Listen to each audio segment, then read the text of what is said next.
iba a llorar al templo donde ministraba Elí y le pedía a Dios que por favor le concediera un hijo, a tal punto de que llega un momento que Elí le reprocha que si estaba borracha, porque hay como un episodio ahí un poco extraño.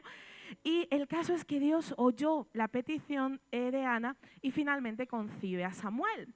Algo que siempre me ha llamado la atención es que normalmente tú pides tu milagro, tú oras desesperadamente por tu milagro. Y cuando por fin tienes tu milagro, después de haber trabajado en él y haber creído, lo difícil es entregar el milagro, ¿verdad? Lo interesante es querer quedarnos con ese milagro que tanto nos costó. Por ejemplo, aquellas que sois mamás, si habéis pasado por un problema de infertilidad, el quedar embarazada, el concebir, es una gran dicha. Yo tengo una compañera de mi trabajo que le habían dicho que probablemente tenía cáncer de útero, así que no iba a concebir. Y Sharon, que es como se llama, un día yo la vi así cabizbaja, le dije, Sharon, ¿qué te pasa? Y empezó a llorar, ella no es creyente, sabe que yo sí lo soy, y me dijo, creo que solo tú puedes comprenderme. Y digo, es sobre hijos, un poco raro, digo, pero tú dale, yo te escucho. Y me contó, me dice, Mari, he venido hoy de una revisión médica y el ginecólogo me ha dicho que probablemente me tengan que extirpar el útero porque hay algo maligno y no pueda concebir. Sharon es muy joven, creo que tendrá como unos 28 años. Estoy en esa etapa en la que los de 28 me parecen jóvenes. A los jóvenes ya les parecen mayores. Entonces, yo miré y recordé que Sharon hace un tiempo me había dicho, ella lleva muchos años con su pareja, que ella no quería tener hijos. Entonces le dije, no quería meter el dedo en la llaga, pero le dije, Sharon, corrígeme si me equivoco, tú no tenías planeado tener familia, no tener hijos. Y me dijo, no quería hasta que supe que no podía. Y dije, entiendo. Me dice, porque ahora me están quitando la posibilidad de elegir. Y yo le dije, wow, Sharon, wow. Señora ahí hablándome, ¿no? Porque yo estoy ahí como en el mismo punto y yo, bueno, estoy entendiendo. Y digo, wow, Sharon. Digo, bueno, le digo, hazte las pruebas. Digo, yo creo en Dios. Yo creo que donde Dios dice vida, aunque el enemigo diga muerte, habrá vida. Esos son mis principios, yo tengo fe. Pero bueno, vamos a creer que todo va a salir bien. Sharon llevó unas semanas más, la dieron de baja y desapareció durante unos meses. Al cabo de unos meses vuelve y dije, ay, pensé que estabas de vacaciones. Y me dice, no, no, estoy bien. Tenía un aspecto rozagante en la piel, brillaba. Y digo, tiene el guapo subido. Digo, Sharon, digo, ¿cómo estás? Mira así me dice, Mari. Digo, ¿qué? Me dice, estoy embarazada. Y yo, wow, no puedo adjudicar a que haya sido a mi breve y momentánea oración. Pero sí que creo que Dios le quiso demostrar algo. Esa embarazada ha tenido durante los primeros meses un embarazo de riesgo y no se ha podido mover, por eso estuvo de baja. Y ahora que, según le entendí lo que me dijo, que el feto se ha adherido al útero, ya puede moverse y empezar a caminar, pero estuvo meses de inmovilidad total. Así que pensando en mi amiga Sharon, pensé en lo que tuvo que suponer para Ana el embarazo de Samuel.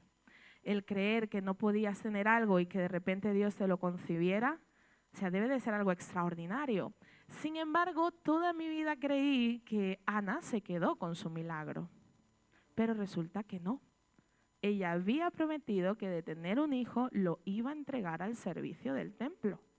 Eso significaba tener un milagro, ver el milagro, pero no tenerlo. Entregarlo para el servicio de Dios. Y precisamente es lo que hace Ana. Desteta a Samuel y lo entrega a Elí, quien lo instruye. De hecho, la Biblia dice, esto lo podéis leer en los primeros capítulos de Samuel, que Ana va a ver a Samuel solo una vez al año, que es cuando van a entregar el sacrificio, y le entrega una túnica por año. Y yo me quedé pensando, digo, Señor, wow, tú... Digo, qué duro, ¿no? Entregar tu milagro. Lo interesante es, por si alguien no lo sabía, yo no lo sabía, que en Samuel, primera de Samuel 2:21, esto es un versículo que doy para si los que estáis apuntando, Dios dice que ve el compromiso de Ana o ve el corazón de Ana y le concede 5 hijos más. Fue la retribución que recibió más de lo que había entregado. Le entregó un hijo al servicio de Dios y Dios le entregó 5 para que disfrutara. ¡Wow! Me encanta ver cómo Dios funciona, ¿no? A veces pensamos que lo estamos entregando todo y Dios nos da más.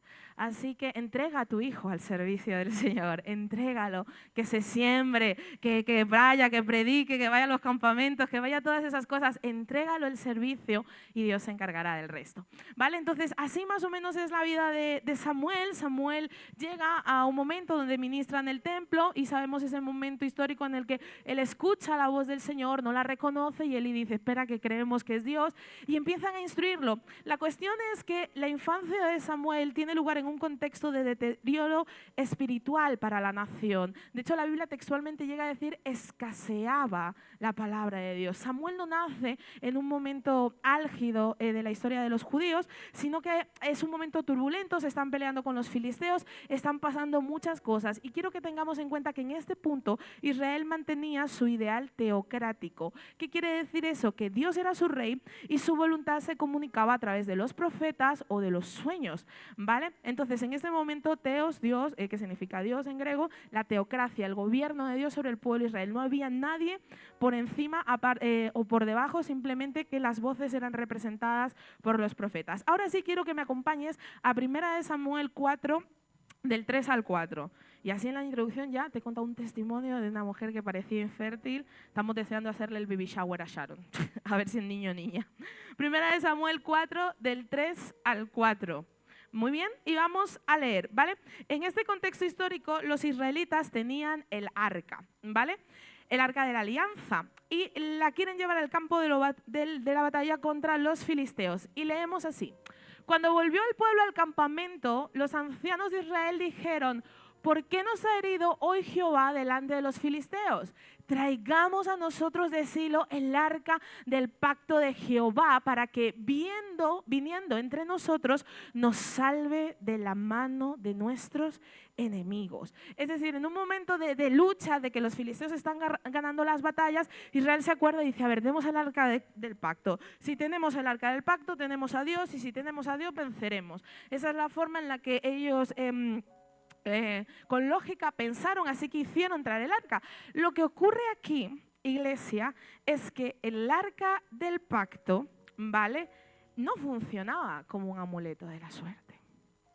El arca del pacto no era un colgante que se pudieran colgar para tener suerte. Y el pueblo de Israel en ese momento tan determinante que necesitaba la presencia de Dios, en lugar de sacrificar su corazón, pensaron en un objeto que pudiera salvarles, representando la presencia de Dios. A veces, iglesia, yo creo que nos pasa, a mí me ha pasado alguna vez, a veces, iglesia, pensamos, santificamos o bendecimos ciertos objetos que pensamos que quizás nos puedan bendecir por el simple hecho de que representan aquello en lo que creemos. Un ejemplo muy común, por ejemplo, no es una crítica, pero es una alusión. La Iglesia Católica tiene al Cristo crucificado todavía, ¿verdad? Está bien, es un perpetuo recuerdo de la crucifixión, pero Cristo no se quedó allí. Su triunfo sobre la muerte reside precisamente en que se levantó de esa cruz. Está bien como recordatorio, pero no lo puedo llevar colgando porque mi Cristo está vivo, no está muerto, ¿vale?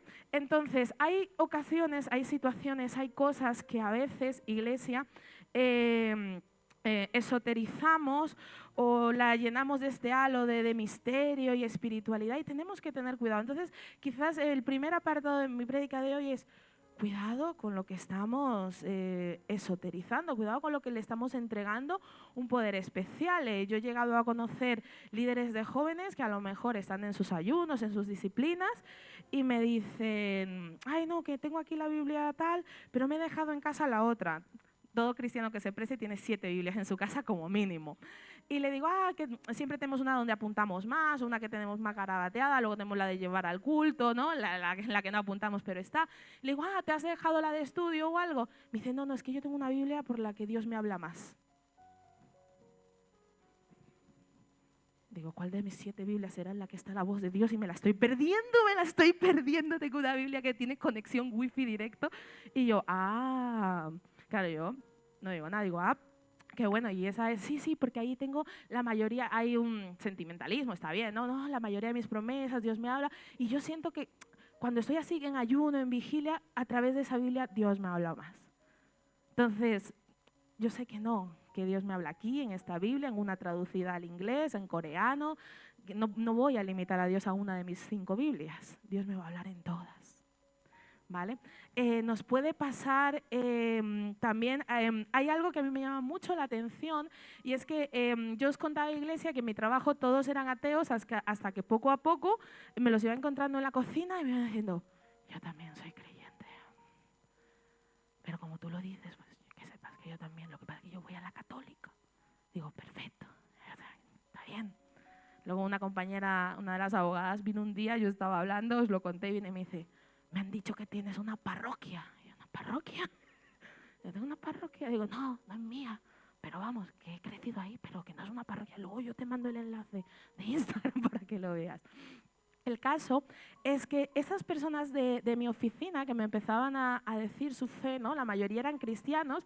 Ayer despedíamos a una de las abogadas que se iba, Michelle, y Michelle ha llegado a estar conmigo en cultos, porque un compañero que tenemos en común, Lucas, es líder de jóvenes de una iglesia, hemos coincidido en el trabajo, Gabriel lo conoce. Lucas es líder de jóvenes de una iglesia de Madrid, coincidimos en el trabajo y es como cuando Superman se encuentra con Batman. Tú eres líder, yo también. ¿No? Entonces flipamos y nos hicimos como súper amigos, tranquilos, no hay boda, solo somos amigos, te digo porque tuve que aclararlo, tranquilos. El caso fue que Lucas, que es así como más fuerte, más evangelístico, él tira más, le dijo a Michelle, ¿tú crees en Dios? Vente un día que predico en mi iglesia. Digo, ya le hemos liado. Entonces fuimos, predicó, oró por Michelle porque está como reconciliada, bueno, y había algo muy bonito y como se iba del despacho la íbamos a despedir y hay un compañero del trabajo que dice que es tarotista. Así que sacó las cartas sobre la mesa y dije, bueno, como que ya me tengo que ir, ya se me acabó el recreo. Y me llamó la atención porque mi amiga Michelle, que yo conozco, que es cristiana, que es creyente, que tiene una fe en Cristo, que sé que venía de una iglesia de grande, creo que venía de la iglesia de Marcos Vidal, me parece que se congregaba allí, le dijo a mi otro compañero, Iván, ¡ay, qué divertido, léemela, a saber cuál es mi futuro! Es cierto que luego cada uno vive su fe, ¿no? Ella es apartada y demás, pero me llamó la atención porque en su cabeza su fe sí reconcilia con la lectura del tarot. Para su fe no es malo preguntarle el futuro de las cartas. Más luego Iván me dijo, Mari, pregunta, ¿qué quieres a las cartas? Digo, yo mi futuro lo sé en Jesús, gracias. Y todos, ¡ah, jaja, qué divertido! Y yo, no era una broma, no hace falta que me las leas. Entonces, Iglesia, me he dado cuenta que quizás el esoterismo ha estado intentando contaminar nuestra fe. ¿Cuántos símbolos llevamos? No, es que esto me da suerte. Yo creo en Dios, pero esto me da suerte. No, yo creo en Dios, pero tengo una virgen que está bendecida, nunca se sabe. Yo dije que era creyente y una compañera me regaló un ojo para mi cumpleaños. Además, me dice, amor, te regalo tal, un colgante de oro. Además, yo, no hace falta. Y era un ojo de estos así abiertos. Digo, me mira, el ojo me está mirando. Y yo, ay, Sara, muchas gracias. Gracias. Entonces lo guardé. Entonces ya me vio, no pude aguantármelo y me dice súper tranquila, Mari, tranquila, que está bendecido por el cura de mi parroquia. Y yo, era el detalle que necesitaba para no ponérmelo. Y yo, digo, anda, o sea, que has bendecido el ojo esotérico pineal del karma de Shiva con un católico cura de tu parroquia en Vallecas. Digo, gracias, Sara. Luego me pregunto, ¿qué has hecho con el collar? Digo, no sé, se ha perdido. Entonces tenemos que tener cuidado, iglesia, porque creemos en Dios. No en el árbol de la vida, no en el ojo pineal, no en el horóscopo que lo leo a ver si coincide con lo que Dios me está diciendo en la Biblia. Y esto es algo que al pueblo de Israel le pasó. Pensó que el arca, que era algo sagrado, algo que representaba la voluntad de Dios, algo que representaba su poder, podía ser tratado como un amuleto de suerte. Y pensaron que en lugar de arrepentirse, si llevaban el arca del pacto, Dios estaría con ellos.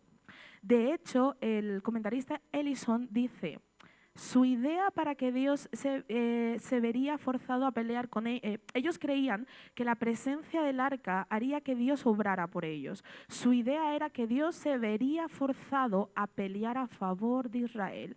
Si no estaba Dios dispuesto a hacerlo por el bien del pueblo, tendría que hacerlo por su propio honor. Que Dios no está conmigo, yo llego al arca a ver qué pasa.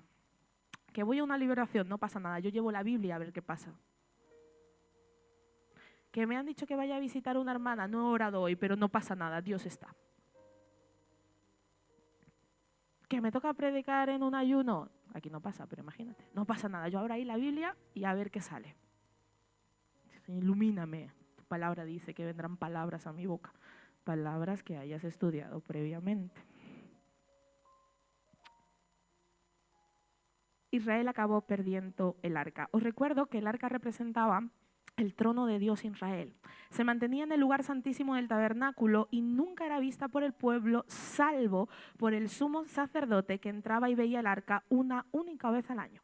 Los ancianos querían sacar esta representación del trono de Dios del lugar santísimo y la cubrían y llevaban en batalla y esperaban que eso les diera la confianza. De hecho, llegan a nombrar a los hijos de Elí, que son Ofni y Fines, si no recuerdo mal, para que cargaran el arca. O sea, todavía recordaban que al menos tenían que ser de la tribu de Leví, que tenían que llevar el arca, y efectivamente la llevaron al campo de batalla. ¿Y alguien me puede decir qué cree que pasó?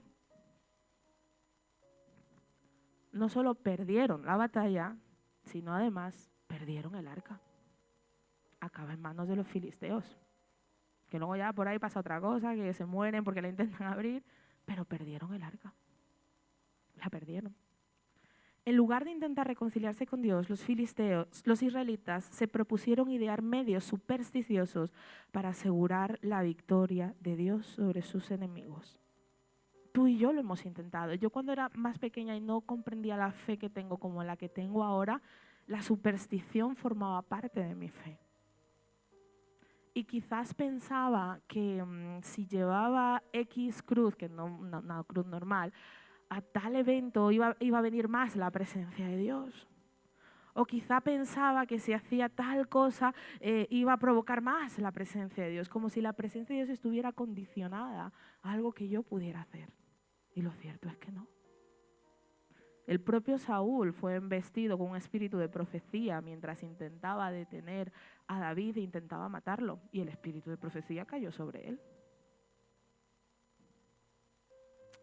Tenemos que cuidar la pureza de nuestra fe, iglesia. Mi fe está en Cristo. Mi fe está en Él y en lo que dice su palabra, no en el horóscopo, no en lo que me diga la bruja Loli, no en lo que pueda haber, no en nada de todo eso, que parece tan del día a día. Es algo además que se ha, diría yo, incrustado en los jóvenes hoy en día. El otro día estaba con los más pre y algo pasó, estaba predicando y dicen, jaja, el karma. ¿Cómo que el karma? ¿Cómo que el karma? Sí, porque ya sabes que cuando haces algo mal, el karma se te revierte. Digo, dirás la ley de la siembra y la cosecha. ¿Es eso? No, pero tú me entiendes. Digo, aquí ni karma, ni karmo, ni nada. O sea, aquí el Señor. Lo tenemos muy interiorizado. De hecho, tan interiorizado que yo, pues, que el karma lo tengo de lejos. El otro día pasó algo en la oficina y dije, el karma. Digo, en la iglesia decimos que siembras y cosechas, porque ese es el principio bíblico.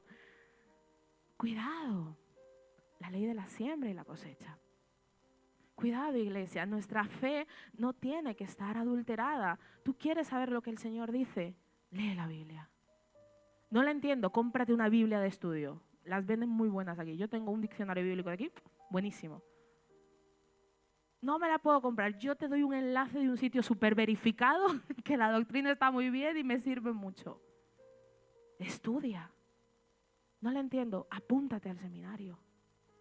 Quiero saber más. Lee. Nuestra fe no puede estar adulterada. No puede venir alguien de fuera a decirme en qué creo. Yo sé en lo que creo, porque por eso me convertí.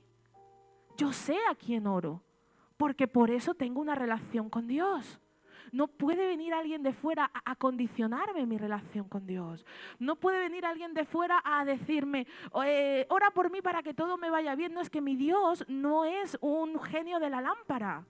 Es que mi Dios no es que tú le pides un deseo y Él te lo cumple. Mi Dios es un Dios serio y a veces voy a estar en el horno de fuego y el horno de fuego me matará y Dios no me sacará de allí, pero yo habré asumido que Él podía sacarme, pero Él quería que estuviera en el horno. Mi Dios da a veces derrotas que suponen éxito para nuestra mejora espiritual. A veces perdemos, iglesia, e ignoramos lo que ganamos en el Señor. El caso es que Samuel vivió la pérdida del arca de Dios. Y yo me quedé pensando, Alejandro, por fin, ponme el siguiente versículo.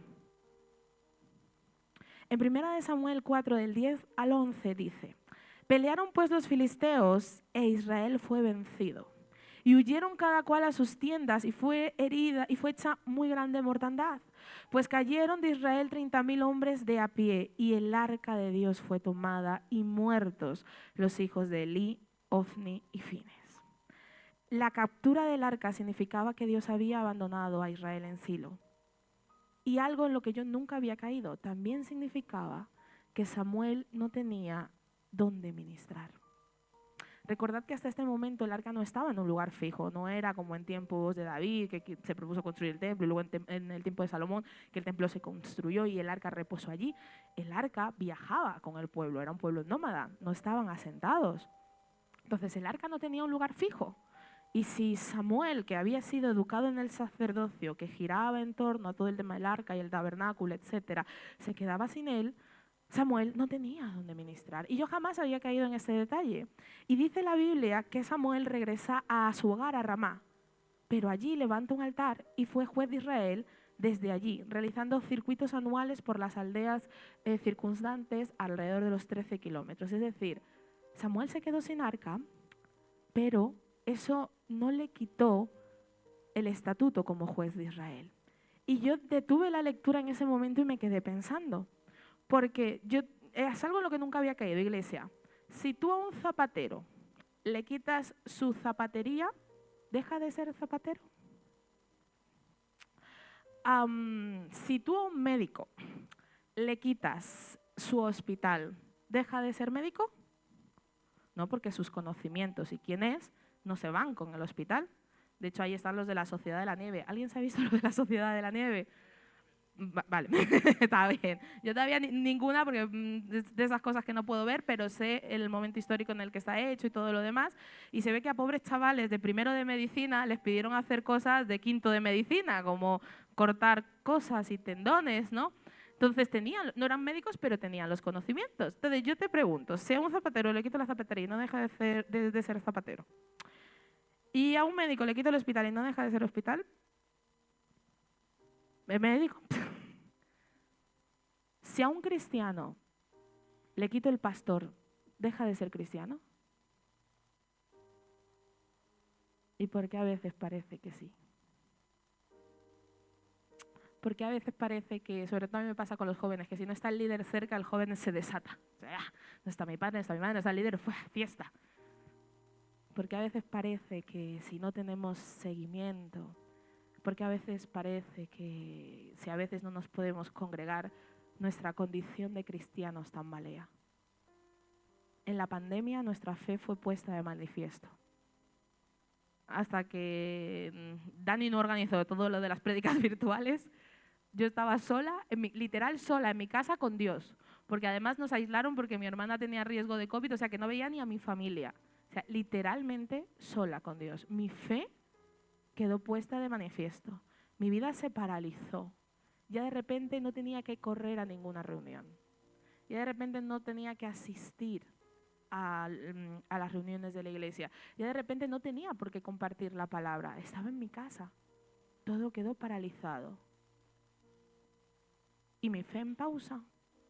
No, porque mi fe no dependía de venir a la iglesia. Mi fe en Dios, en quien yo creía y juraba creer, no dependía de si predicaba aquí o no.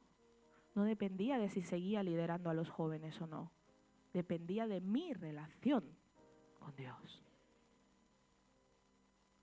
Entonces, cuando una persona, aquí no pasa, pero cuando una persona, por lo que sea, deja de servir, su fe desaparece, su Dios se había vuelto su ministerio y su fe era su ministerio.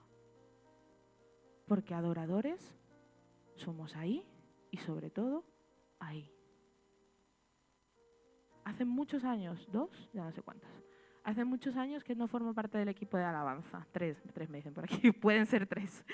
3 años que no formo parte del equipo de alabanza. No me daba la vida con los jóvenes y la alabanza. Me encanta adorar, lo disfruto muchísimo. Dios me habla mucho a través de las alabanzas, pero no me daba la vida. Ahora, no soy miembro del equipo de alabanza, pero soy adoradora. En mi casa. En la iglesia también, de vez en cuando canto. Pero en mi casa. Soy adoradora en mi trabajo. Soy adoradora en el autobús que me lleva. Soy mi fe, nuestra fe, iglesia, no puede estar condicionada a nuestra labor en la iglesia o a lo que somos. Mi fe tiene que estar vinculada a Dios, sujeta a Dios, sea yo quien sea o deje de ser quien sea. Yo no puedo ponerme un chaleco de responsable de jóvenes los sábados y de lunes a viernes, si los vi en el pueblo, no me acuerdo. No puedo. No puedo porque son mis hijillos espirituales, les veo en la parada, hace frío, está lloviendo, vienen del campo de fútbol. Venga, subíos que os llevo a casa. ¿Dónde está? ¿Habéis hablado con vuestros padres? ¿Saben dónde está? Perfecto. No puedo. Y es algo que además que no es que lo piense, es que sale. Así que imagino, pastora, que a usted le pasará cuando nos ve por ahí pululando por el pueblo. Dirás, irán bien a casa, estarán abrigados, estarán comiendo bien. Lo pienso. No puede estar condicionado. Hace unas semanas, os cuento así como testimonio, testichisme, decimos los jóvenes, tuvimos un evento en Nueva Vida de Madrid que se llamaba Noche de Altar, ¿vale? Entonces era como una noche de adoración, habíamos estado desde la coordinadora organizándolo, yo estaba reventada, los chicos dicen ir a Madrid, de repente aparecen 40 en autobús, iglesia, yo me moría. Encima había que coordinarlos, pero bueno, llegaron tarde, pero llegaron, la presencia, la gloria, increíble. Así que emprendimos el camino de vuelta a casa. Y yo no sé cómo lo haría Moisés en el desierto, pero madre mía, si a mí me cuesta mover 40 jóvenes, que aún no tengo aquí y el número 40 todavía saliendo de la iglesia Nueva Vida, no sé cómo hacía Moisés con toda esa gente. Caso que conseguí llevar eran 30 y pico, a los 30 y pico a la parada y yo, bueno, estamos todos. ¿Dónde está el más pequeño? El que tiene 11. Perfecto, tú aquí a mi vera. Todos pequeñitos y yo, bueno, esperando el autobús, yo la última, que suban todos. Ya los conseguí subir en el bus de Plaza Castilla Colmenar y dije, ya están, solo se tienen que bajar en la parada de autobús y siempre con un mensajito cuando lleguen a casa. Mi gozo en un pozo, porque de repente te íbamos en el autobús, te hace el bus.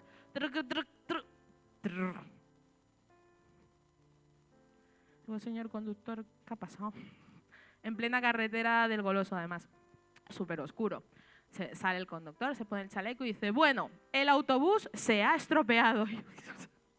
Son las 12, me matan. Y yo, y vamos a esperar aquí a que venga un autobús que nos tiene que coger. Los que vayáis a Colmenar cogéis un bus, los que vais a Soto cogéis otro. No sé qué. Claro, la gente cundió en pánico. La gente, no funciona el autobús. Es gente adulta, además. No funciona el autobús. Y yo pensando, pero ¿por qué? Si es que solo está estropeado. Vámonos, no sé qué, salgamos.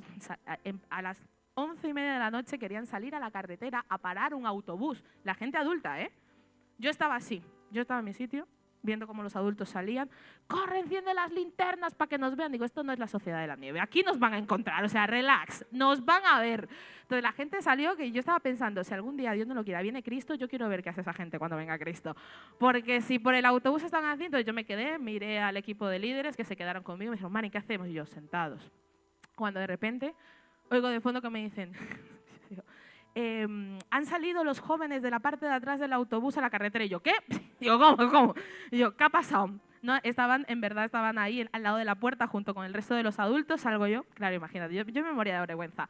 Los 40 adultos del autobús, gente que yo no conocía, ¿vale? Y luego los chiquitines así, los más mayores así, cuidando de los chiquitines y yo. A ver, no lleváis chaleco, ¿vale? Si salís a la carretera y un bus nos viene, os puede llevar por delante, ¿vale? Sois menores bajo mi cuidado, así que todo el mundo subiendo ahora del autobús. Es que no nos va a ver el autobús nos ve, porque para algo está el señor conductor con su chaleco y con una bengala ahí para que nos vea.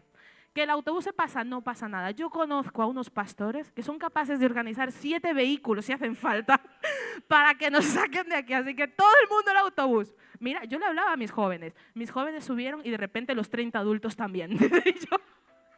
Y yo, se me acerca uno, entonces ¿tú crees que estaremos a salvo en el autobús? Y yo, bueno, a ver, yo soy responsable de los míos, señor, usted haga y deshaga. Mira, descubrí que en un momento así de incertidumbre había gente mayor, lo puedo entender, estaban como tensos.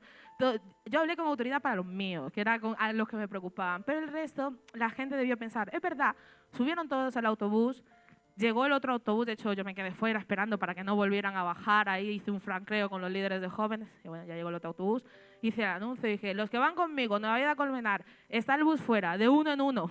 Entonces todos, no sé qué, la gente, ya está el otro autobús. Digo, para los pasajeros, Colmenar Viejo 725, que también quieran cogerlo, que bajen conmigo, no sé qué. El señor del autobús, que era un señor mayor, muchas gracias, no sé qué. Se me acercó un señor que no le conocía nada y me hace así por atrás. Era árabe y me dice, salam aleikum, yo, aleikum salam. Gracias, va a coger el autobús.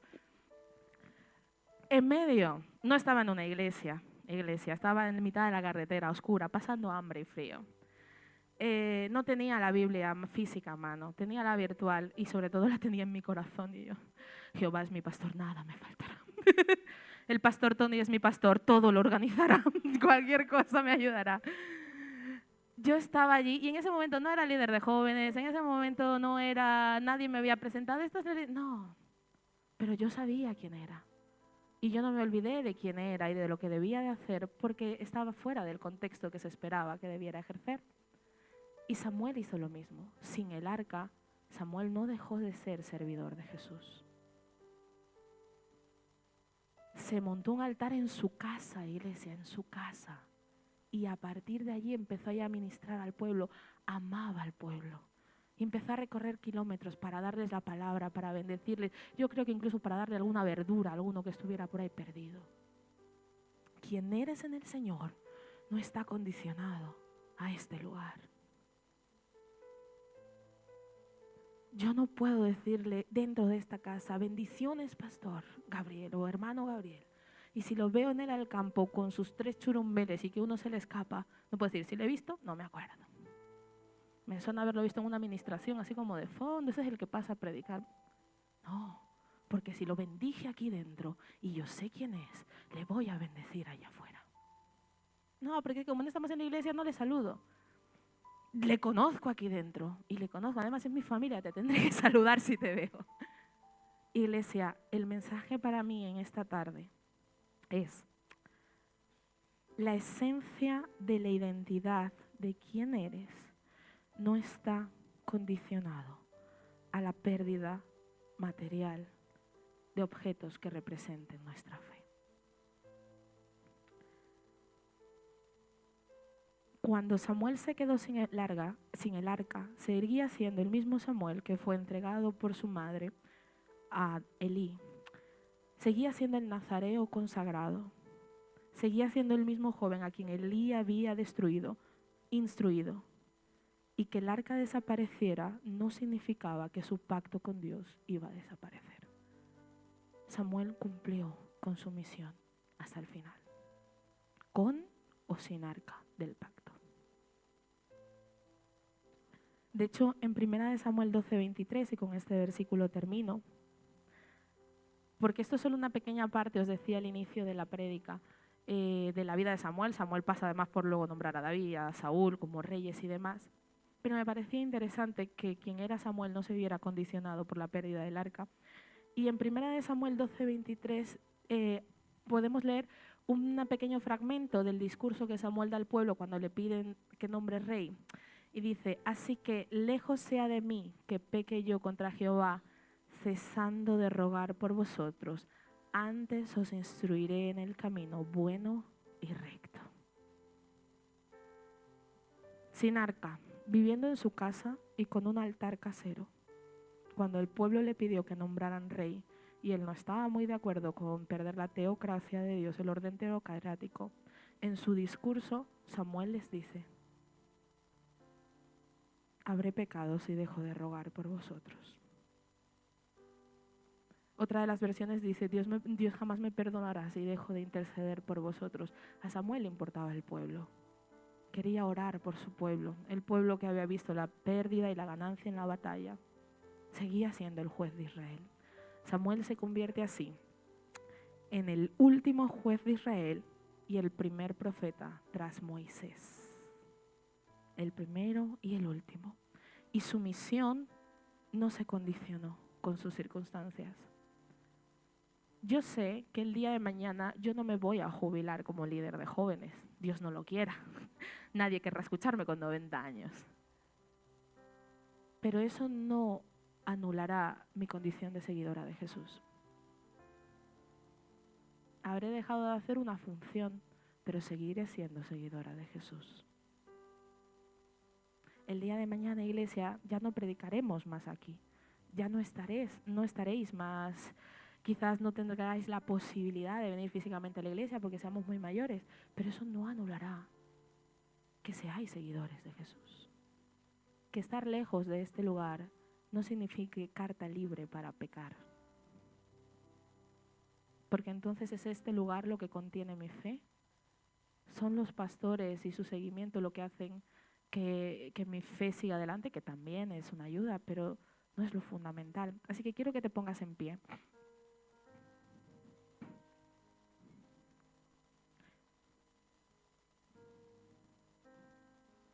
Mi abuela fue, según me han contado, presidenta de damas, o lo que traducido al lenguaje actual, puedo ponerme aquí porque soy bajita y no me veis, o traducido al lenguaje actual, creo que era algo así como líder de mujeres en su iglesia.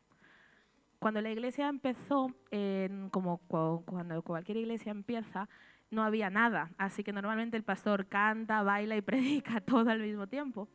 Y cuando mi abuela empezó, había un pastor al que ella ayudaba, así que ella se convirtió en la presidenta de damas y además durante un corto periodo en la responsable de la alabanza y la adoración de esa iglesia pequeñita, de un pueblo pequeño de Ecuador. Una mujer de increíble empuje y valor, con 8 hijos y demás. Pero con el paso de los años mi abuela enfermó, vino a España y aquí ya no fue ni presidenta de damas, ni líder de nada, ni de la alabanza. Ahora bien, a Dios pongo por testigo que daba gloria verla adorar un domingo aquí. En una ocasión, no sé si Roberto se acordará, Roberto se le ocurrió la genial idea de pasarle el micrófono a mi abuela para que diera un testimonio. Mi abuela testificó, predicó, cantó, todo al mismo tiempo, todo en la misma reunión. La adoradora que era no se había anulado porque ya no podía ejercer. Mi abuelo, de 70 y muchos años, nunca ejerció un papel en la iglesia, pero acompañaba a mi abuela. Mi abuela ha sido una persona con un carácter militar muy fuerte, muy íntegro, muy recto, con horarios. Yo me puedo levantar a cualquier hora. Mi abuela a las 6:30 por reloj ya estaba en pie siempre. Mi abuelo se ha hecho mayor. Cuando podía caminar venía aún a la iglesia, se vestía y pedía que alguien le trajera. Cuando dejó de hacerlo, empezó a montar sus cultos en casa. No era el lugar, era su fe. Yo quiero ser así. Que mi fe no esté condicionada al tiempo o al lugar o a un objeto. Así que iglesia, este mensaje es para ti y para mí. Quiero que ahí en tu lugar cierres brevemente los ojos y le digas: Jesús, quizás he puesto mi fe en objetos, en cosas, en reuniones, en rutinas y no en lo íntimo que tengo que tener contigo, Jesús. Quizás he puesto mi fe en seguir una rutina y pensar si voy 4 veces o 5 o 20 o 30 a la semana, estaré más salvo que el que no viene ninguna y estaré más santificado que el que no viene, aunque mi casa sea un desastre. Pero hoy el Señor nos ha dicho: aunque pierdas el arca, yo quiero que en tu casa crees un altar de adoración para mí. Porque el llamado que Dios hizo sobre nuestras vidas no consistía en todo eso, consistía en una relación entre tú y Él. Dile: Jesús, enséñame a levantar un altar en mi casa, un altar que no se vea condicionado a factores externos, que mi fe no se vea condicionada a lo que soy o represento en mi comunidad eclesial, sino a la relación que tengo yo contigo, que mi salvación no se vea perdida, porque invertí tiempo en otras cosas en lugar de invertirla en la relación que tenía contigo.